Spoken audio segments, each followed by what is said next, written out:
बीड जिल्ह्याचे पालकमंत्री झाल्यापासून अजित पवारांनी जिल्ह्याच्या विकासाची पहिली कुदळ आज टाकली आहे।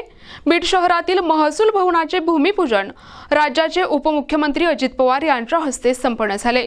यावेळी त्यांनी अधिकाऱ्यांसह कंत्राटदारांना विकास कामे दर्जेदार करण्याचे सक्त निर्देश दिले।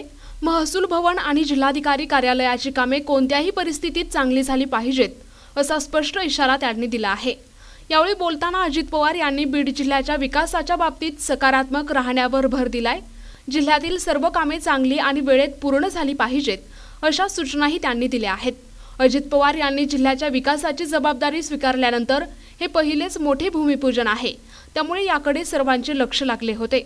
या कार्यक्रमाच्या माध्यमातून त्यांनी जिल्ह्यातील कामांना गती देण्याचा निर्धार व्यक्त केलाय।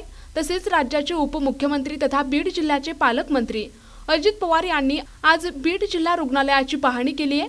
यावेळी त्यांनी बीड जिल्हा रुग्णालयातील विविध विभागांना भेटी दिल्या, त्याचबरोबर परिसरातील कामाची देखील पाहणी केली। नवीन इमारत बांधकामाची देखील त्यांनी पाहणी केली।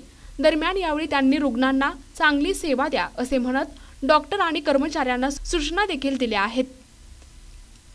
NTV news Marathi, Beed.